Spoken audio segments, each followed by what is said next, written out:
اچھا تھا۔ بادشاہ جو ہوتے تھے ان کے اپنے اپنے مزاج ہوتے تھے۔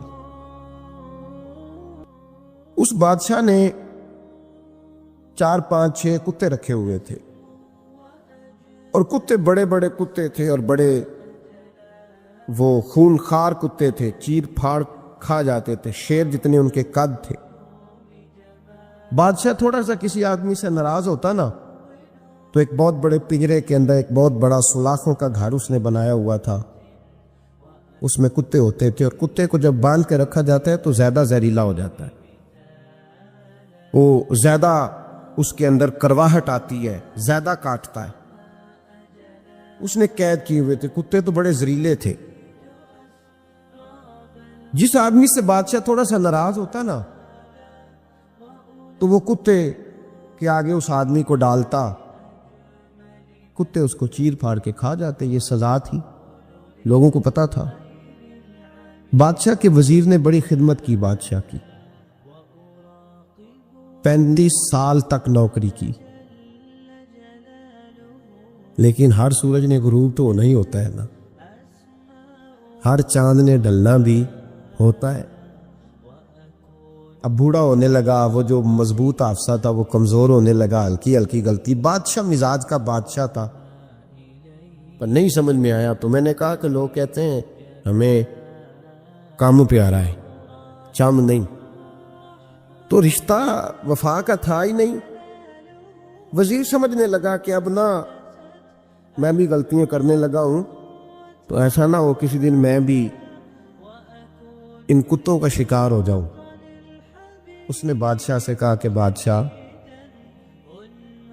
مجھے آہستہ آہستہ معذرت کرنے لگا، قدم ہٹانے لگا کہ مجھے چھٹی دے دی جائے، اب میں بوڑھا ہو گیا ہوں۔ لیکن اس نے کہا نہیں نہیں، جب تک میری طبیعت نہیں مانتی تم نہیں جا سکتے۔ مطلق العنان لوگ تھے، وزیر خاموش ہو گیا، پریشان رہنے لگا، غلطی ہو گئی ہے تو پھینک دے گا۔ ایک تجویز اس کے ذہن میں آئی، وہ جو پنجرے، کتوں کے پنجرے پر محافظ بیٹھا تھا نا، جو ان کو کھانا ڈالتا تھا، روٹی ڈالتا تھا، گوشت دیتا تھا، اس کو ایک دن کہنے لگا، یار تیری ڈیوٹی ہے سارا دن کتوں کو کھانا دینے کی، گوشت دینے کی، تو 2 4 دن ڈیوٹی مجھے نہیں دیتا؟ کہ تو لے لے، میں تو پہلے پریشان ہوں، سارا دن ان کی دیکھ بھال کرتا ہوں۔ اس نے کچھ تھوڑا سا گوشت لیا، پنجرے کے باہر کھڑے ہو کے کتوں کو ڈالا۔ اگلے دن تھوڑی روٹیاں لے آیا، کتوں کو ڈالی۔ 2 4 دن، ہفتہ، مہینہ، سال بھر، جتنا اس کو موقع ملا وہ دن بھر خدمت کرتا۔ بس وقت ایک دن آ گیا، بادشاہ کو کوئی بات اچھی نہ لگی، اس نے کہا اس بڈھے کو اٹھاؤ اور ڈالو کتوں کے پنجرے میں، ساری زندگی یہاں رہا، اسے ابھی تک نہیں پتا چلا میرے مزاج کا۔ جب اٹھا کے پنجرے میں ڈالا نا، تو بجائے اس کے کہ کتے اسے کاٹ کھاتے، وہ اس کے پیر چومنے لگے، وہ پیر چومنے لگے، ہاتھ چومنے لگے، چاٹنے لگے۔ تو بادشاہ سامنے کھڑا تھا نظارہ دیکھنے کو کہ چیر پھاڑ کرتے، تو خوش ہوا کرتا تھا، خونخوار درندے جیسی اس کی طبیعت ہو گئی۔ جب دیکھا وہ پیار کر رہے ہیں، تو بادشاہ وزیر سے کہنے لگا یہ کیا ہے؟ تو وزیر رو پڑا، کہنے لگا تو سیاستدان تھا تو میں بھی سیاستدان تھا، ساری زندگی سیاست کی، لیکن دنیا داروں کے ساتھ رہا، تو انجام یہ ہوا کہ مجھے اس پنجرے میں ڈال دیا گیا۔ دیکھ تو بہت بڑا سیانہ تھا، اور میں بھی سمجھدار تھا، وزیر رہا، لیکن ہمارا روح کا رشتہ نہ بن سکا۔ ارے ہم سے تو یہ کتے ہی اچھے نکلے، تیری 40 35 سال خدمت کی تو نے کتوں کے آگے ڈال دیا، انہیں تو چند مہینے روٹی ڈالی ہے، میرے وفادار ہو گئے۔ چند مہینے روٹی، جنہ تنا وچ عشق نہ رچیا، کتے نہ تھی چنگے، جنہ تنا وچ عشق نہ رچیا، کتے نہ تھی چنگے۔ مالک دے کر راکھی کر دے، صابر بھکھے ننگے۔ ایک برکی دا اوپر کھڑے ہو کے کام نہیں کرانا پڑتا کہ میں کھڑا رہوں گا تو کام صحیح ہوگا، جاؤں گا تو نہ، ایک برکی دا قدر پچھانن پاویں مالک ہو من ستے۔ پھر اپنے آپ کو مخاطب کیا، کہنے لگے اٹھ بلیا، چل یار منا لے نہیں تے بازی لے گئے نہیں کتے، اٹھ بلیا چل یار منا لے نہیں تے بازی لے گئے نہیں، جلدی کر اٹھ جا، یہ تو آگے گزر گئے تجھ سے۔ تو بھائی یاد رکھو، رشتہ وفا کا ہو تو قائم رہتا ہے اور بے وفائی کا ہو تو ٹوٹ جاتا ہے۔ مدینے کے محبوب سید عالم صلی اللہ علیہ وسلم نے مکہ فتح کیا، شور ہو گیا، اذا جاء نصر اللہ والفتح، فتح ہو گئی، انا فتحنا لک فتحا مبینہ کے جلوے نظر آنے لگے۔ آج عرب کا نقشہ بدل گیا، حالات تبدیل ہو گئے، دنیا بدل گئی۔ محبوب پاک سید عالم صلی اللہ علیہ وسلم اس شان سے مکے میں داخل ہوئے کہ ہر کونے سے نبی پاک کے نام کے نعرے بلند ہونے لگے۔ ابھی 10 سال پہلے نبی پاک روتے ہوئے مکے سے نکلے تھے، 10 سال قبل روتے ہوئے گئے تھے، اور 2 غلام حضور کے ساتھ تھے۔ آج اسی مکے میں حضور آئے ہیں تو لگتا ہے پہاڑ اور پتھر بھی میرے رسول کے نعرے لگا رہے۔ تو ایک عروج ہو گیا، حالات ایک نیا رخ اختیار کر گئے، اور مکہ مکرمہ کے اندر اللہ تبارک اب تو احاطہ بڑا ہو گیا ہے، مطاف بہت بڑا ہو گیا ہے، حرم شریف کی مسجد کو وسعت دے دی گئی ہے، لاکھوں لوگ آ سکتے۔ اس وقت جب 10,000 لوگ آئے نا تو سیرت نگار کہتے ہیں یوں لگا جیسے درختوں پہ بھی لوگ چڑھے ہوئے، پہاڑوں پہ بھی لوگ، اتنا مجمع تھا، کہاں 2-3 لوگ اور کہاں ہزاروں کا اجتماع۔ میرے نبی پاک صلی اللہ علیہ وسلم نے طواف کیا اونٹنی پہ بیٹھ کے کعبے کا، پھر میرے محبوب تشریف لائے اور حضور نے خانہ کعبہ کا دروازہ کھولا، پھر میرے نبی پاک نے بت توڑے، پھر میرے محبوب نے خانہ کعبہ کے دروازے میں کھڑے ہو کے خطبہ ارشاد فرمایا، پھر میرے رسول پاک صلی اللہ علیہ وسلم کے جلوے زمانے نے دیکھے۔ ان سارے حالات میں دنیا نے ایک وفا کا عجیب منظر دیکھا کہ اس موسم بہار میں نہ تو آواز حضرت ابو بکر کے نام کی بلند ہوئی، نہ عمر فاروق اور نہ مولا علی کے نام کی بلند ہوئی، اس مجمع عام میں محبوب پاک کی آواز گونجی تو رب کریم کے حبیب نے فرمایا این بلال، میرا بلال کہاں ہے؟ اور میرا بلال کہاں ہے؟ اس کو بلاؤ نا، کدھر ہے بلال؟ عجیب رنگ وفا دیکھا نا لوگوں نے، یہ وفا فرمایا بلال کدھر ہے؟ حضرت بلال ہاتھ باندھے سب سے پیچھے، وہ شہرت سے بچنے والا پیچھے پیچھے رہتا ہے، جی چاہتا ہے ساری غزلیں اس ظالم کے نام کروں۔ پیچھے تھے حضرت بلال رضی اللہ تعالیٰ عنہ، دوڑے حضور میں حاضر ہوں، فرمایا ادھر آ یار، کعبے کی چھت پہ تو چڑھ ذرا، آذان تو سنا۔ ایک صحابی حضور کے کان میں بولے، اور یہ بھی حکمت الہی تھی کہ وہ بولے، حضرت بلال کی شان ظاہر ہونی تھی، کان میں کہا یا رسول اللہ کافر پہلے ہی مر گئے،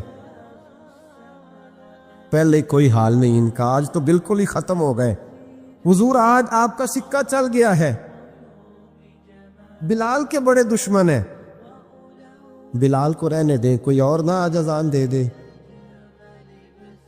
کان میں بات کہی تھی، چاہیے تھا جواب بھی کان میں آتا، پر معصوم آمنہ فخر آدم و بنی آدم وفا کا خطبہ پڑھنے لگے، وفا کا خطبہ شروع ہوا۔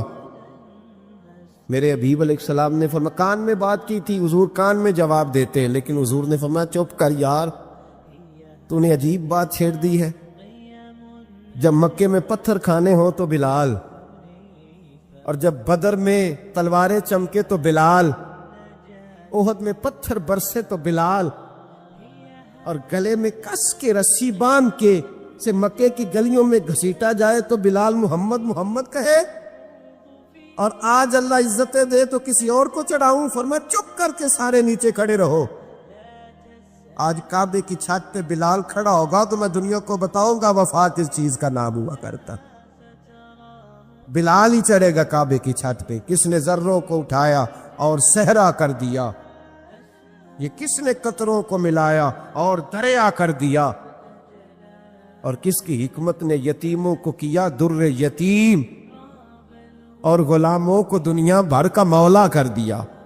بھائی یاد رکھو، رشتہ جو وفا کا ہوتا ہے نا، اس کا بڑا رنگ ہوتا ہے، اس کا بڑا انداز ہوتا ہے، اس کے بڑے طریقے ہوتے ہیں. اگر حضرت حلیمہ غربتوں کے عالم میں میرے مصطفیٰ کو لے کے گئی تھی نا، تو معصوم آمنہ نے بھی تو سبق بڑا نرالا دیا نا امت کو. حضرت حلیمہ جب لے کے گئی تھیں تو تب تو 3 لوگ تھے نا، کوئی دیکھنے والا نہیں تھا. 3-4 لوگوں میں لے کے گئی تھیں. حلیمہ کہتی ہے جب میں نے رنگ دیکھا تو میں نے نرالا دیکھا ہے. مسجد بھری ہوئی تھی غلاموں سے، اور کریم رسول منبر پہ بیٹھے تھے. سادی سی بی بی جس کے لیے کبھی کوئی اٹھ کے کھڑا نہیں ہوا تھا، کوئی بھی، لباس بھی پرانا اور میلا تھا. کہتی ہیں جب میں نے مسجد میں قدم رکھا تو وہ والے نعرے لگے جو فرشتوں نے بھی دروازے کھول کھول کے دیکھے کہ کسی کے نعرے لگ رہے ہیں. اور جناب حلیمہ کہتی ہیں کسی نے ایسا کبھی استقبال نہ دیکھا ہوگا. حضور اٹھے، وہ یا اللہ کی ساری رحمتیں اٹھ کے کھڑی ہو گئی. اور پھر مصطفیٰ کریم نے بچھائی جب چادر، اور حضرت حلیمہ سعدیہ رضی اللہ تعالیٰ عنہ بیٹھی، اور حضور التحیات کی حالت میں سامنے بیٹھے. تو لوگوں کو پتہ چلا جو وفا کا رشتہ ہوتا ہے اس کا رنگ ذرا نرالا ہوا کرتا ہے، اس کا انداز ذرا انوکھا ہوا کرتا ہے. بھائی رشتہ وفا کا، رشتہ خلوص کا. لالچ کا رشتہ اگر آپ نے کمپنی والے کس لیے دعوت کی ہے نا کہ وہ آپ کو مال صحیح دے گا، تو بھائی وہ بھی اس لیے آیا ہے کہ آپ اس کا مال زیادہ بیچیں گے.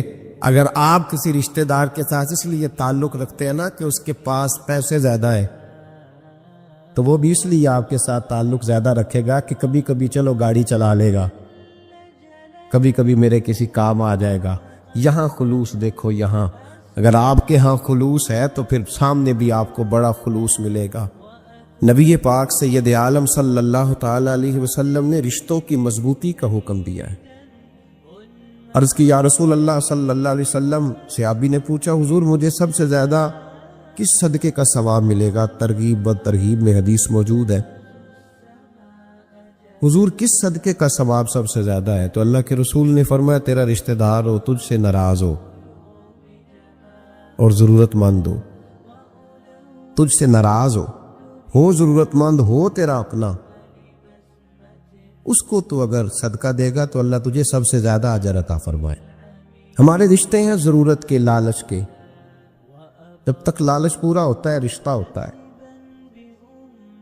حالانکہ رشتے ضرورت کے نہیں ہونے چاہیے، رشتے عقیدت کے ہونے چاہیے، رشتے محبت کے ہونے چاہیے. اور روحانی زندگی میں اگر کوئی رشتہ لالچ کا ہو تو وہ تو 2 قدم نہیں چلتا، ٹوٹ جاتا ہے.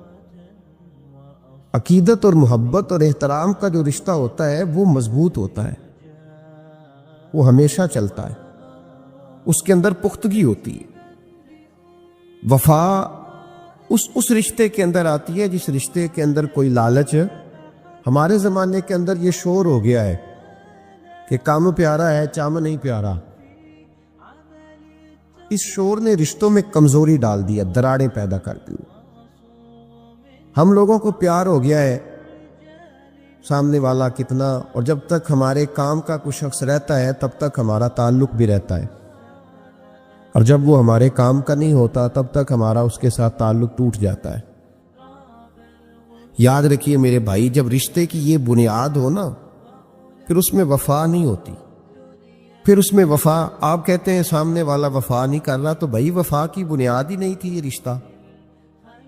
اللہ تبارک و تعالیٰ نے قرآن مجید میں صحابہ کی 2 قسمیں بیان کی اور فرمایا دونوں کے ساتھ میرا وعدہ ہے کہ میں دونوں کے ساتھ اچھا سلوک کروں گا. یہ سارے ستارے ہیں پر قسمیں 2 ہیں، قسمیں 2، قبل الفتح اور بعد الفتح. ایک قسم وہ ہے جو فتح مکہ سے پہلے کلمہ پڑھ کے مسلمان ہوئی، ان لوگوں کی درجہ اللہ کی بارگاہ میں زیادہ ہے جو فتح مکہ کے بعد مسلمان ہوئے، اگرچہ وعدہ ان کے ساتھ بھی رب کریم کا ہے، سارے ستارے ہیں، سارے عظمت والے، لیکن چونکہ فتح کے بعد آئے تو ان کا وہ والا درجہ، ان کا درجہ زیادہ ہے جنہوں نے اسلام کی غربتوں سے پیار کیا، جنہوں نے بھوک سے پیار کیا، جنہوں نے بدر کی تنہائیوں سے پیار کیا، جنہوں نے احد کے پتھروں سے پیار کیا، ان کا درجہ شریعت میں زیادہ ہے۔ اگر آپ تعلق رکھتے ہیں نا، یاد رکھیں اتنی دیر کے جتنی دیر کام چلتا ہے، جتنی دیر ہمارا کسی دوست کے ساتھ تعلق ہے، تو یہ رشتہ کمزور ہے، اس میں وفا نہیں ہوگی اور کسی نہ کسی جگہ پہ ٹوٹ جائے گا۔ حضرت عبداللہ بن مبارک رحمۃ اللہ تعالی علیہ فرماتے ہیں لالچ کے رشتے ہیں دنیا کے، لالچ کے۔ آپ کے انتقال کا وقت آیا تو اماں بڑا رو رہی تھی، عبداللہ بن مبارک رحمۃ اللہ علیہ اپنی اماں سے کہنے لگے اماں تو کیوں روتی ہے، تیرے تو اور بھی بیٹے ہیں، تو کو میرے بعد لوارث تو نہیں ہو جائے گی، آخری وقت ہے، نزع کا عالم، اماں تو کیوں روتی ہے، اور بھی بیٹے ہیں؟ اماں کہنے لگی بیٹا اور بھی بیٹے ہیں، پر جس طرح